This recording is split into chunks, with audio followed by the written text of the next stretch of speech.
Welcome to Madang podcast. Today's special guest is Cole Arthur Riley, who is the creator of Black Liturgies, a space for Black spiritual words of liberation, lament, rage, and rest. Cole was born and for most part raised in Pittsburgh, where she studied writing at the University of Pittsburgh. She is the author of the New York Times bestseller book, This Here Flesh: Spirituality, Liberation, and the Stories That Make Us. Today, she shares about spirituality, Black liturgies, white male God, belonging, and community, and so much more. Please stay tuned. Homebrew Christianity is having an open online class, Experiencing God, Discerning the Divine in Human Experience. It is from some of the recordings from Homebrew Christianity's famous Theology Beer Camp. Guests such as Diana Butler Bass, Peter Enns, Adam Clark, and myself will be part of the class hosted by the one and only Britt Fuller. This class is free, but donations are welcome. Please do join this class. Yuzu no Hana is a premier Japanese restaurant in downtown Toronto, with a focus on serving high-quality sushi paired with delicious sake. The fish that are served are fresh from Tokyo's Toyosu Market and prepared carefully from the hands of our chefs, who have an abundance of experience working in the best restaurants in Toronto and around the world. This, of course, is complemented by a world-class selection of sake that range from smooth to dry. We look forward to serving you. For more information, visit www.yuzunohana.ca. For sponsorship inquiries, please email madangpodcast.gmail.com. This is Madang, an outdoor living room for guests to share their experiences and their work. I invite you to come in and stay for a while. Hello, welcome to Madang Podcast. Today's special guest is Cole Arthur Riley, who is the creator of Black Liturgies, a space for Black spiritual words of liberation, lament, rage, and rest, and a project of the Center for Dignity and Contemplation, where she serves as executive curator. Born and for the most part raised in Pittsburgh, Cole studied writing at the University of Pittsburgh. She once took a professor's advice very seriously to begin writing a little every day and has followed it for nearly a decade. She is the author of the New York Times bestseller, This Here Flesh: Spirituality, Liberation, and the Stories That Make Us. Ashley C. Ford, who is a New York Times bestselling author, wrote, "This is the kind of book that makes you different when you are done." So welcome, Cole. I am just so excited to have you here on Madang. I think you are one of my youngest guests, so thank you so much for coming today. Thank you. Thank you for having me and inviting me into your space. Well, thank you so much. And I feel like our lives have been intersecting in the sense that you graduated from UPitt, and my youngest son is actually studying at Pitt. So I thought that was quite interesting. And Yes. every time, yeah, isn't that interesting? I don't know. I think you're like 10 years older than him. But every time I want to encourage him, I say, well, Cole is a New York Times bestselling author. Is he a writer? No, he's not. But I just Oh. want to encourage him that, hey, you know, she went to Pitt and you're at Pitt and she's a New York Times bestselling author. So he just smirks at that. And then the other cross section is you're somehow working at Cornell. Tell us what you're doing at Cornell. Well, I actually just left this position recently, but I was the spiritual teacher in residence for Cornell's Office of Spirituality and Meaning Making. So a lot of what I did was write resources and offer programming for students to think about what it means to be human, what it means to be human in a university context. A lot of spiritual formation integrated with kind of embodied exercises, embodied practices. I already miss it, but it was time to transition more into writing. Oh, wow. Because I thought you were still there. And I was going to say, my daughter is a senior at Cornell. So I thought, wow, this is like so much intersecting here. Right. Both my kids are somehow connected to the places either where you studied or where you, well, now where you have worked. Anyway, Mhm. so I was getting all excited. She's a senior. So I thought, oh, next time I visit Ithaca, I can come and visit you at your office. Well, I'm still local, so you can always Oh, reach out and yeah. okay, that'll be great because I know I love to meet my guests. And before I had you, I had Dean Kelly Brown Douglas, and I've never met her in person too, but I've admired her from afar. And last November, I was at the American Academy of Religion, which is where professors of religion go. And me and my friend were just going to have brunch, and then we ran into her. So that was like such a thrill to meet one of my guests. So hopefully one Yes. day, either in Ithaca or elsewhere, that we can meet. You know, she'll be graduating in May, so after that there might be less opportunity. But I just found, these intersections so interesting. So Mhm. now that you're focusing more on writing, then, Mhm. wow, that's Yes. so I know you're so young.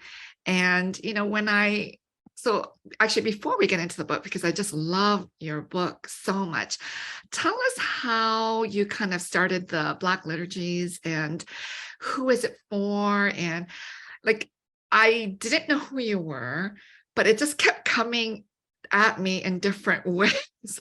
So that's how I came to know who you are. So tell Yeah. us a bit about Black liturgies, because I'm sure, you've got a ton of followers, but still there may be people who out there who may have not heard of Black liturgies. Sure. Yeah. I started Black liturgies the summer of 2020, I think the beginning of July. Um, and I was really, I don't know, I was craving a space. I mean, so much was happening in the world. Uh, the summer of 2020, um, George Floyd, we were reckoning with the murder of George Floyd. And prior to that, Ahmaud Arbery, Breonna Taylor, Elijah McClain, and this kind of cluster of very public deaths. And we were coming up into an election season, in the midst of an election season. So there were a lot of divisions, of course, along religious lines. And I think a lot of Black people, not all, but a lot of us were kind of looking around and realizing we're not as safe in the religious spaces we occupy as we believed ourselves to be. Um, and I just wanted to, I think I started it, kind of imagining it to be this real intimate community. So I love liturgy. I began attending an Episcopal church when I graduated Pitt. I began attending one outside of Philly and fell in love with written prayer. But I was finding that a lot of the prayers that I was encountering in that specific season, or even liturgies that, were familiar to me for years at that point, had begun to feel very distant and inaccessible. And I was like, okay, well, maybe I can gather like a dozen of us who love liturgy and also want to be kind of free and liberated in our Blackness and in our emotions and in our bodies. And let's see who I can find. And I just started sharing little prayers, sometimes poems and quotations from Black thinkers, and creating this space, which has since grown. Yeah. Yeah, so big. And, I didn't grow up with liturgy. And now that I'm kind of doing this part-time intern thing at a Presbyterian church, I'm more interested in liturgy. But I'm sure many of the people that come across, your Instagram with Black liturgies are just so grateful, because I think they just, for me at least, I can say they really enlighten me, give me encouragement, give me like food for thought, like maybe a daily kind of stroke of inspiration. So I'm just so grateful. And I feel like, only like older in age, I feel like will be able to come up with these words of wisdom, but there you are so young. And it just, that in itself is so inspirational to me. I'm like, well, how can this young person come up with these? So what is your source of inspiration? I know you quote other people and you bring it in these, you know, I think you young people have a term for those posts. What are they called? Because I remember some young person was telling me about it and I can't remember what they are called. Is there a So name? I'm gonna embarrass myself because I like for my age, I'm like really awful at like knowing lingo. So if there's a name for it, I would love to know it. But Someone told me a few years ago, they said, oh, we need a young person to come up with these things. But I think that's exactly what you're doing. But Mhm. anyway, it is just so good. And you're curating all of this. So I think we're just so grateful for it. So have you always Thank you. kind of grown up with all this liturgy, or because of what happened in our social context, and especially this American context of racism and killing of Black bodies, is that what made you rethink about liturgy? Yeah, I wasn't raised in a Christian home or religious home. I think my house, in hindsight, I think we possessed a spirituality uh, more in the shape of like storytelling Mm. and myth and humor and things like that, but never organized religion apart from this very strange year of life where we attended a Baptist church with my great aunt. I talk about that a bit in my book, but I didn't really begin going to church until college and Wow. um, kind of found a home, or I just took a lot of interest in the Christian biblical story. I thought the people were really interesting and the God was really beautiful and terrifying. And so I think maybe like from a literature standpoint, initially I was kind of really fascinated by the biblical text and then grew into that and found myself in a lot of Christian spaces in college, increasingly so, to the point where by the time I graduated college, I went to work in part kind of between two places, between a Episcopal church outside of Philly and in partnership with a small Catholic university. So encountering kind of Mhm. high church, or I'm trying to think of a more accessible term than that for listeners, or it was the first time I was encountering kind of a formal liturgical expression. And I was also kind of in a position of leadership, not over the liturgical service or anything like that, but in leadership in other ways, in small groups and whatnot. Fell in love. It was during a season where I was intensely depressed. I was in an intense season of depression and was just kind of exhausted of manufacturing language myself to talk to God and communicate with the divine. And I found a real harbor in liturgy and just kind of the rest of it, of rest of being offered something that I didn't have to work so hard to create. Um, and so I, fell in love with it in that way. By the time 2020 came, I was in a different space and in a more creative space myself. I've always written. I studied writing at Pitt and have loved writing since I was a little girl. And I think in times of kind of severe crisis, there are some of us who are kind of like, I don't know, driven to think, okay, well, what am I going to do, or how am I going to rise to meet this? I'm typically not that person. I'm more of a like hide under the blankets for 2 weeks and like eat Skittles for breakfast and like wait until it passes over. And it wasn't passing over. And I think with an increase in sorrow came like an increase in a creative like spark. And to the point where I'm like, I just need to do something. And I needed to bridge this space between my spirituality and my creative expression, which just happens to be writing. So that's how I came to like Black liturgies. I think if there was anything I was going to share with the world in 2020, it was going to be writing. Oh, because wow. that's just what felt nearest to me. Yeah. Wow, that's so, in so many ways, it's so inspirational that you came to kind of the spirituality while you're at UPitt, because I'm preaching most Sundays and I'm texting my youngest, oh, are you at church? He's never at church. I said, well, you got to find some, religious community, because he grew up in the church and then he's so absent. Meanwhile, my daughter who's at Cornell is at church all the time, and all these like church fellowships she's at, et cetera, et cetera. But my youngest is like, oh, and I told him over this break, you gotta go find a church. I said, there's a Korean church. And then he says, oh, mom, it's so far because I can't get up. And I said, well, just go to some local.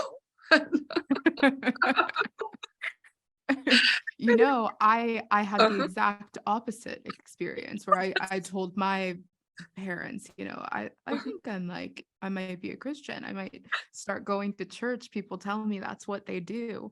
And they were like wide-eyed and kind of horrified of what's gonna become of her. We can't put her in the hands of these. And I feel like, accepting, but very subtly trying to make sure I hadn't kind of I hadn't lost the plot of my own selfhood, my own blackness, whatever.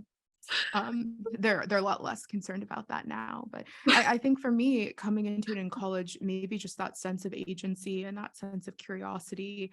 I was Mhm. asking, I don't think this is all that unusual. Maybe the way I went about it is a bit unusual, but I think most people around that age, late teens, early 20s are beginning to ask like existential questions for maybe the first time in their life, even if they don't name them as that. It's like you're wondering like what is this for? Am I really, and I was having a lot of those kind of big questions. And um yeah, but it was for better and for worse, because I also found myself in a lot of white dominated Christian Mhm. spaces, Mhm. which many fellowships are, for a number of reasons, support raising being no small part of that, and the kind of staff you're able to get if you are demanding people fundraise their salaries. Mhm. But we don't talk about that. But a lot of these fellowships tend to be white dominated, and that's where I found myself. And there was some beauty in it, but also I was lucky enough to be able to balance that kind of the worldview of whiteness, Mhm. um, and at times white Christian nationalism. At times, I was able to balance that with what I was learning in the classroom and experiencing a lot of Black writers who I now draw from a lot for Black liturgies. I was Yeah. experiencing a lot of Black writers for the first time in college. Like I went to Pittsburgh public schools. I'll tell you back that like I'd never read Toni Morrison before, never read Zora Neale Hurston, like these people that often you would encounter in high school. I hadn't. And so I was having this kind of dual awakening in terms of Black literature and spirituality, that if I ever, began to drift too far into a Christianity that demanded I sacrifice my Blackness at its altar, I had this Black literary awakening kind of pulling me in the opposite direction, bringing me back home to say, there's myth and there's beauty and there's mystery here too. Yeah. Well, thanks for sharing that. I think, public schools need to do better with introducing diverse authors to young kids in school.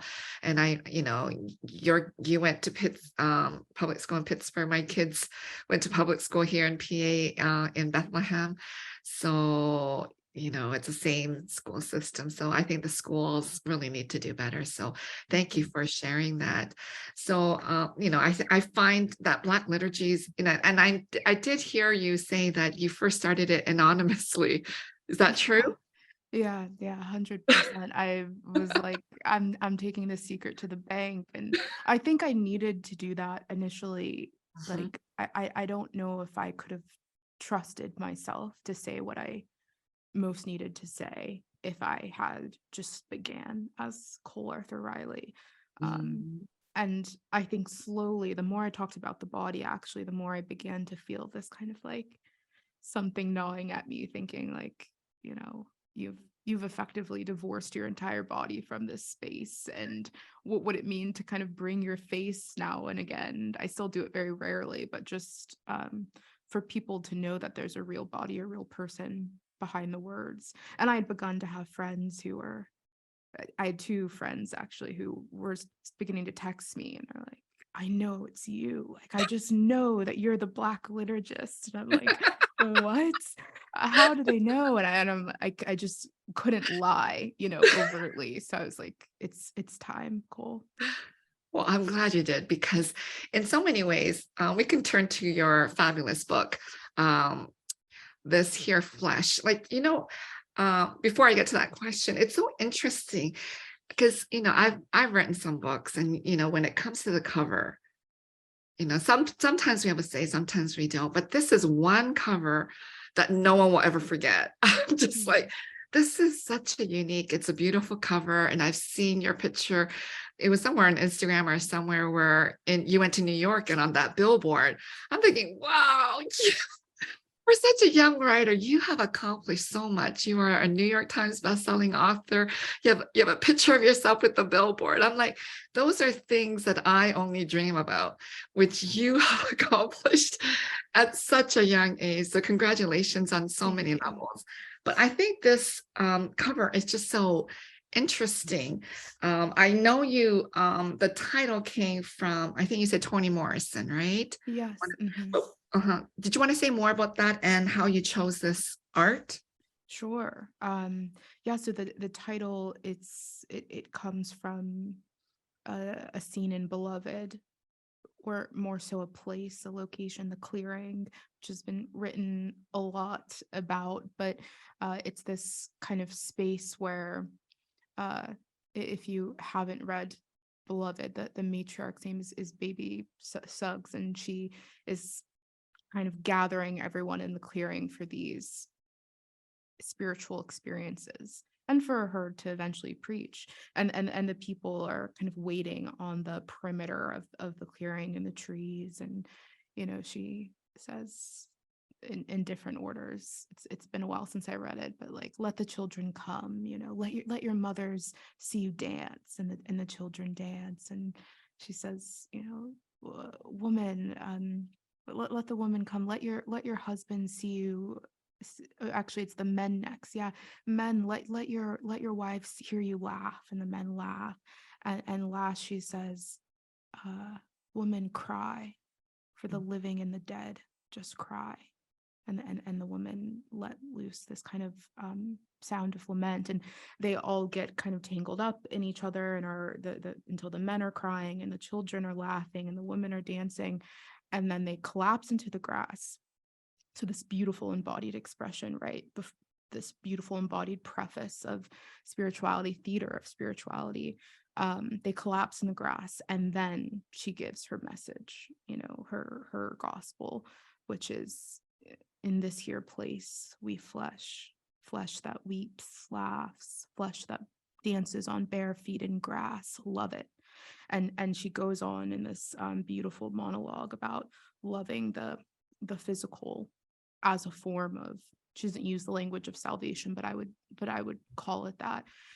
And since I've read that passage, I've always felt, that's the kind of spirituality I want. If this is who I'm going to be, I want a spirituality of the clearing. So it made a lot of sense for me to like put that in the first chapter and call the book that. And then the cover. So I had given them a few symbols to work with. I knew I wanted it to be a fairly minimal cover, but I'd given them a few symbols, and one was roots and one was lungs. And the illustrator, Sarah, something with an M, I'll look for it as I'm talking. She kind of blended them together into that illustration. I just knew, it was going to be like a pink color, or that was like the first, I don't know if I'm allowed to say this, but that was the first color it was drafted in. And I was like, this is nearly what I want, except for I want it to look a lot sadder. The jacket designer, she couldn't have known that I'm just tend to be a more solemn person. So I literally picked out the the hex code color, like darkest green that they would allow me to have. And this is what it became, which I really love. Now, an interesting thing about the symbol is, if you've read the book, my grandma is a huge part of the book. Her stories really hold the thing together. And while I was editing, she became sick and passed away. The day we finalized this cover is the day that we learned she had fibrosis of the lungs. Oh, And it was strange. I was calling to tell her about, what the cover would look like, and she was answering to tell me a new diagnosis. And so in that way, I feel like something is really, it contains some kind of mystery and has become a bit of a mysterious artifact, an artifact of grief as well. oh. Well, thank you so much for sharing that. And then when you said that you wanted lungs and root or something, and I just went, once you said that, I thought, wow, that does look like roots. I never thought of that. I just thought it was lungs. But then once you said it, I just thought, wow, there's just so much, just even on the cover. So if you haven't read the book, I highly suggest everyone to go read the book, because when I read the book, I just felt like it was this older, kind of retired, very wise woman sitting there and writing this book, because there is just so much depth and so much spirituality, so much just important theology. Like, I would have never thought a young woman could write with so much knowledge and wisdom and depth, and just like, it's just so beautifully written. You kind of blew me away. It's one of those books you just can pick up and go back as many times as you want, because the lines are maybe simple, but there's just so much depth into it. You weave your family story with also biblical story and some theology in there. It's such an in-depth book. I could not believe you, a young woman, wrote this. It just blew me away. Thank you. What I was going to say is, when you said earlier about the Black liturgies, and then, you first hid yourself, and then, this embodiedness, I felt like you were breaking down dualism. I don't know if you had that intention, but did you have intentions of breaking down dualism by writing this book, or was that just by accident? Yeah, I do think it was like a slow unfolding intention. Like, the more I was asking myself to articulate what I believe, the more I realized how fluid and how outside of, dualism it was. It seemed like everything kept going back back there. So I think there was intention as I went, and by the time I finished, I certainly think I had a clearer sense of what I think, maybe, or maybe not what I think, but how I think. That was important, and I'm glad you recognize that. Also, thanks for saying all those very kind things about my writing, because Oh, it blew me away from just, I write books, but I just write them, but I don't think of myself as a writer. But you are truly this beautiful writer, like something that many of us aspire to be. And it's so difficult. And for those who don't write books, we just think you just sit there. Although I did read that you wrote this very quickly, which blew me away too. How long did it take you? well, it's kind of my answer is strange, but I wrote each chapter, apart from the chapter on rage, I wrote in a day. But I would spend like a week leading up to that, thinking about just thinking, not really jotting down ideas or things like that, but just thinking and reading. I suffer from whatever writer syndrome means, that you have a hard time stopping and starting again. Like, I just need the momentum of it. And so I've always been like this, even in school. It was just like, if you're going to write, you just have to keep writing until you finish, or else I'll never pick up the pen again, so to speak. So that's how I did it. The chapter on rage, it is the exception, because I managed to write an entire chapter on rage without feeling any, and like removed myself and my emotion entirely from it. And I had a very wise editor draw me back to the drawing board a bit. But yeah, it does happen fairly quickly for me, and I think that's kind of a privilege, honestly. Wow, that's amazing how you can kind of be in that mindset to just keep writing and writing. For me, I have very short attention span, and the older I get, the shorter it's becoming. So I might write like half a sentence, and then I may come back to it in a week, and then I couldn't remember what I was writing about. Okay. Now, Yeah. I read your Wikipedia page before this interview, and one look at your Wikipedia page, it looked like you'd written maybe 20 books, dozens, I don't know. So this is all very fascinating to me. Whenever you say, I don't really think of myself as a writer, I'm like, I don't know many people who would write 20 books and not think of themselves. I mean, I know that you're also an academic, of course, but it's still just kind of funny to me that none of us really feel like it, right? But Well, but the thing is, I think of like you are like this writer. Me, I'm just writing like academic. So it's a little different. And for many of us academics, it's so hard to cross over to the type of writing that you're doing, because I feel like that is real writing. So even though I may have all these books, I just feel like, and I'm so much older than you. So when you reach my age, I'm sure you've written way more and more in depth too. I'm so much older than you, but thank you so much for your kind words. I really appreciate it. But here, I just you tackle God.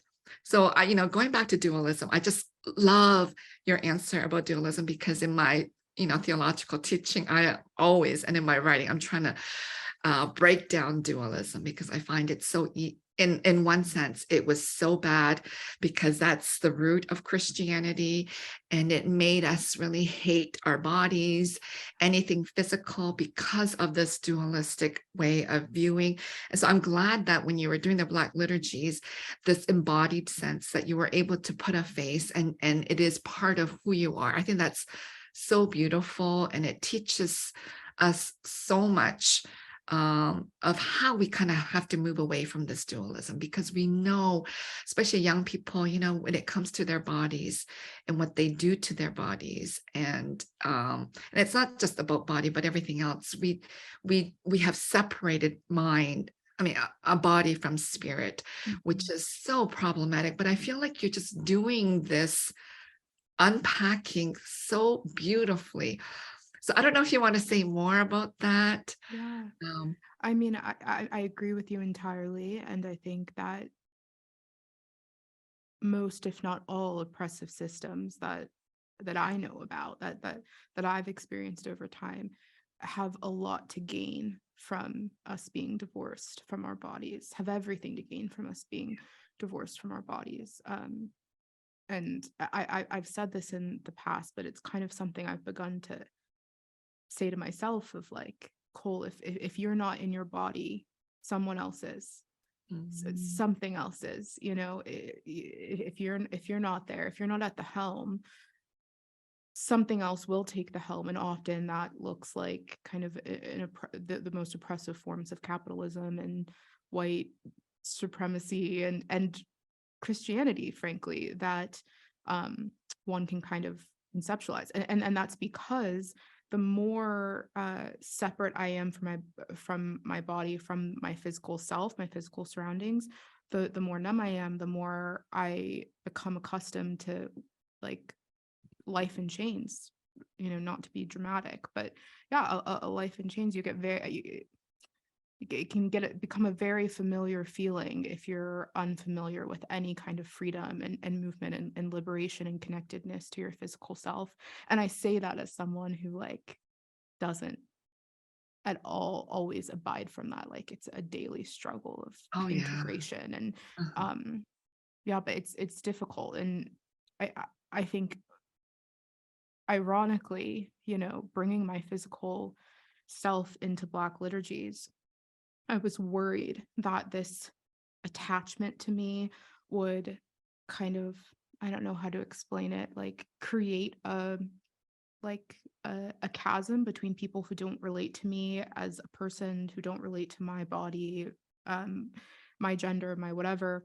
I thought a chasm would be created, and it was almost an immediate shift of the kind of interactions I was having with people in DMs and in the comment section of the kind of intimacy that was achievable. And I know this isn't for everyone because it's not everyone's goal, but for me it was. And so the kind of intimacy that was achievable once I brought my full self into the space, was necessary, was needed.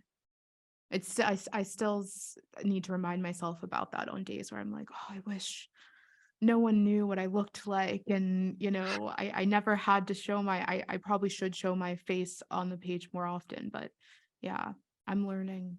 Mhm. Well, thank you so much for sharing that. There are so many good pieces of wisdom in your book. There was something about the white God that really stuck out to me because I grew up with the white God, and it's a daily struggle to get away from this white God. So, can you share us a little bit about the white God, the white male Mhm. God that you're Yeah, writing about? Yeah. sure. I mean, for someone who wasn't raised in the church, I am fascinated that I I still came into Christianity with white Jesus, like Yeah. for Uh-huh. all for all of the boundaries that were in my life. I mean, my parents, they're not religious. It's like I still entered the space. So I recognize that my formation was a lot more subtle than people who were raised in, a lot of white evangelical contexts as people of color. But still, I was formed in, the image of a white male God Yeah. without ever stepping foot in a church, and that's a different kind of terror when you realize that you haven't escaped it, just because you don't go to church on Sunday.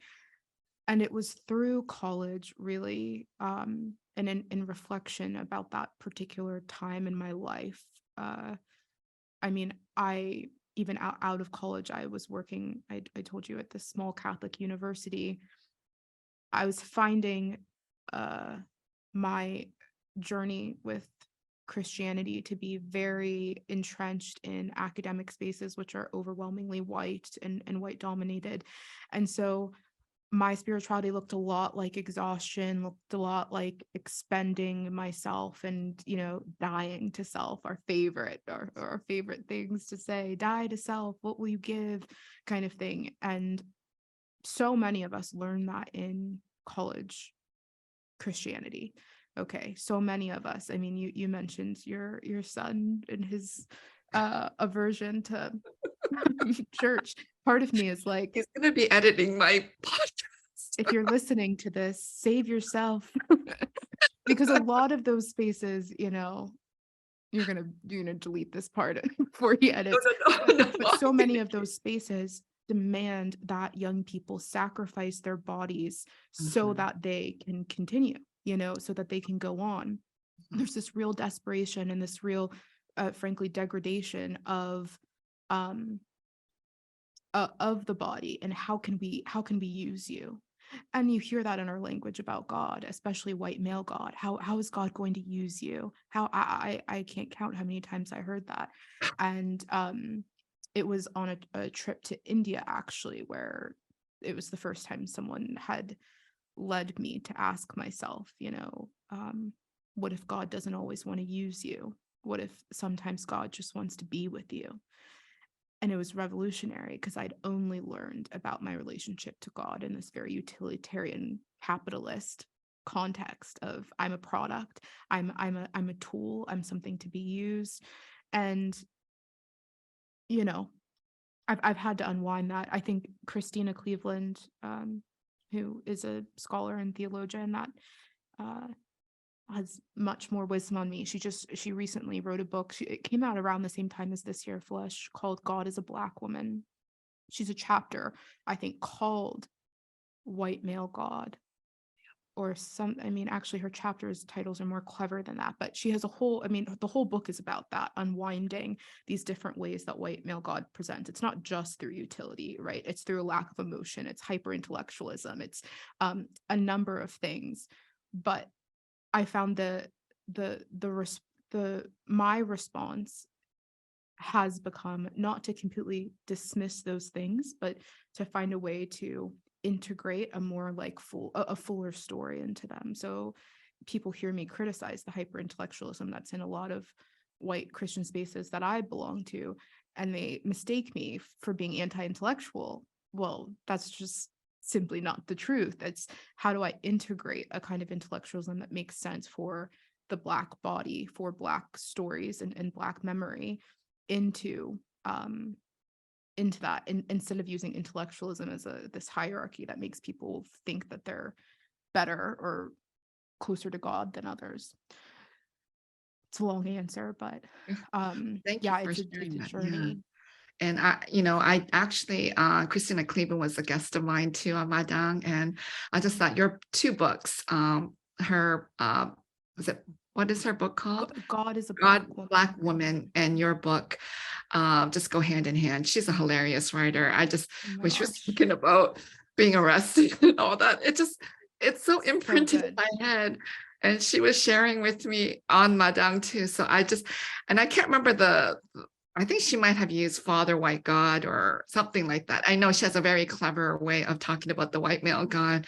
Mhm. And yeah, so I thought yours and her book can just go really well together. She is a friend of mine, and I just thought, yes, you guys are like sisters here. I love And the that. books complement. So I hope those who have read her book will read yours and vice versa. Mhm. So thank you for sharing about the white male God, because it is so embedded. And for you to say, you didn't even grow up in the church. I grew up in this evangelical church system, so it was heavily ingrained in me. I could not even think of anything outside of that until much later in my life. But for you who didn't grow up and you still had that impact, that just says so much. It says volumes about the big impact of this white male God in our culture, in our society, in our law system somehow. And it just infiltrated everywhere. So I think there's a lot that we need to do. Your book touches on so many other things, but there's one about the liberation. And I just thought that was so good. When I was in public school, I grew up in Canada. I studied the pharaohs in Egypt. And just last November, I was actually in Egypt for COP27. And I saw the Red Sea, and I was asking these Egyptians, oh, is this where Moses crossed the Red Sea? And it was just, these responses, but it was quite exciting to be there. And then you bring in, you said, to quote you said, God didn't raise up Moses just to flee them from Pharaoh. They were liberated to somewhere. It seems to me that God's promise is always a place, a liberation born of location. That was so impactful for me because I do so much liberation theology, liberation, Christianity needs to be liberated. So I don't know if you want to tell us more about this liberation born of location. Yeah, I think, I used to think about liberation as more of this mental exercise or this like mental place. Uh-huh. I mean, a disembodied one, you could say. And it took time, but I think, I don't know, maybe I'm only 32, but as I've gotten older, I've experienced more homecomings, and that sense of nostalgia, that sense of grief, whatever that strange entanglement is that happens when you return home, um, that's led me to reflect on how the place that I'm from has formed me and how I'm consistently being formed by place. And I just, when I encounter the Christian story, it seems like there's so much richness to the actual location, to the actual setting. I'm horrible at geography. I'm usually horrible at paying attention to my surroundings, and I'm very in my head. So it's a practice to believe that, the the barn, the barn swallows that circle the barn out back are actually doing something to me. I'd much rather think about what the book I'm reading is doing to me than how am I being formed by, just walking around the perimeter of our property again and again, and what truths do I see in the place that formed me.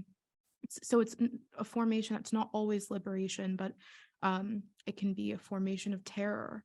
But I think obviously so many historical wounds have come from the stealing of place, the degradation of land, the just neglect and completely human-centered approach we've taken to most things, and even our art at times.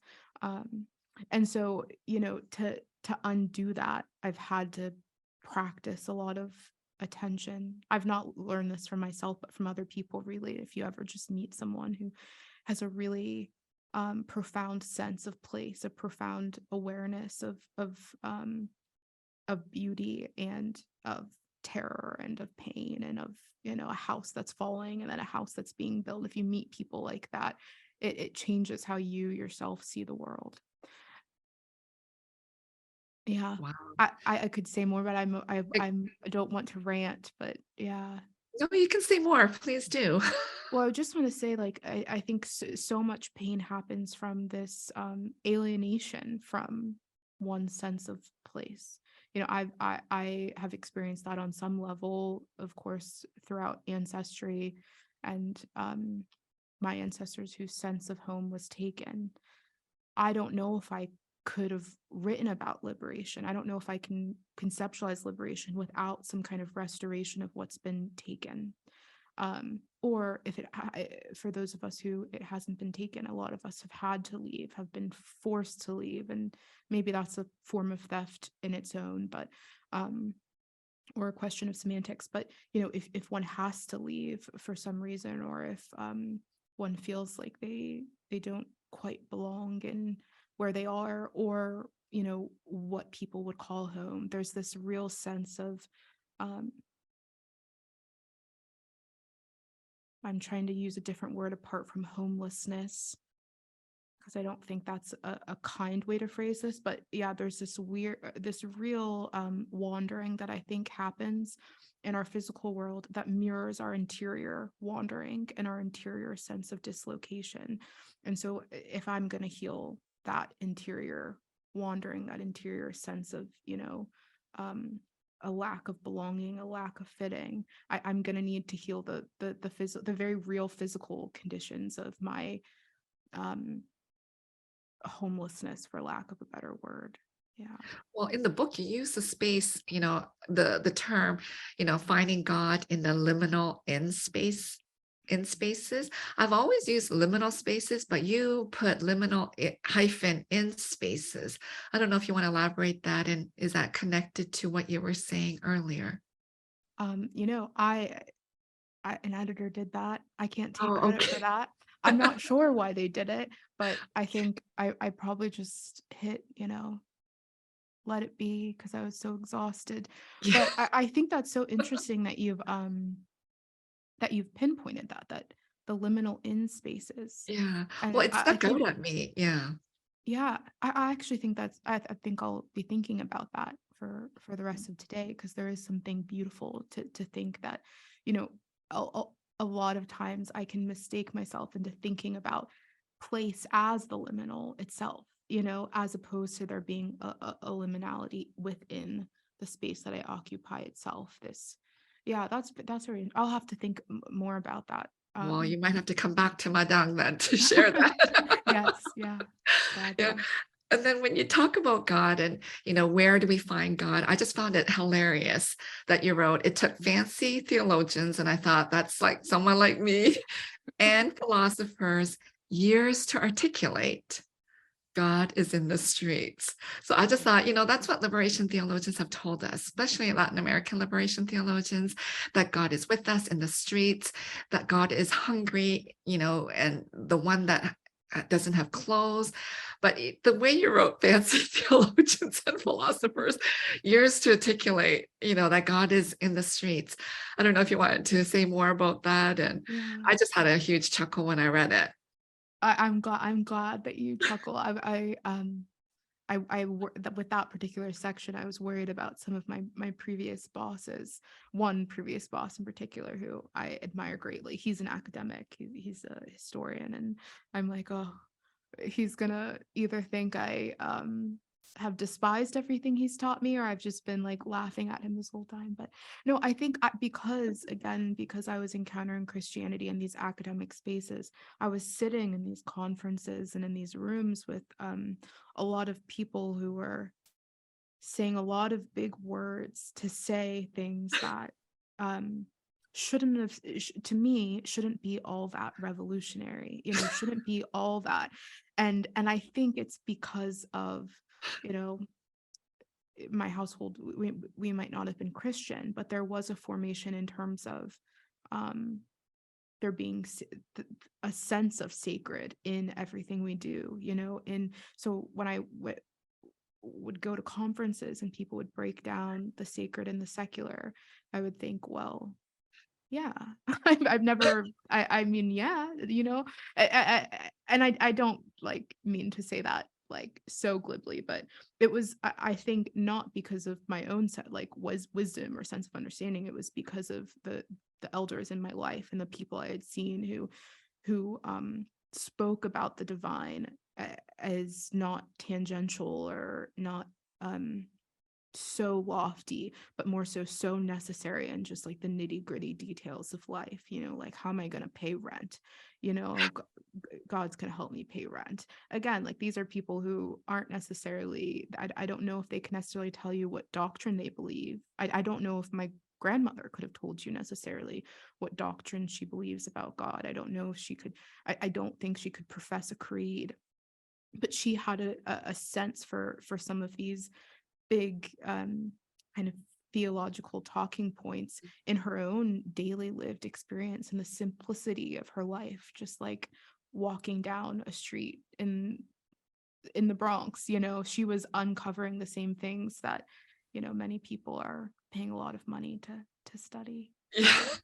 or think in that way. I think both matter, but that sense of like, okay, what have I think if it's truth, it should be accessible in walking down the street. It should be, or moving down the street, however you move. If it's that true, it should be that clear to me, in my opinion. And I am guilty of like making things into these, big intellectual ideas when actually they're quite simple and small and beautiful and have been inherited and passed down throughout generations, at least in my family. Yeah. Well, thank you so much for sharing that. I can talk to you all day about your book because there's just nuggets of wisdom in there. So I thought maybe we could end with, I was happy to see that you brought in Bonhoeffer into your book.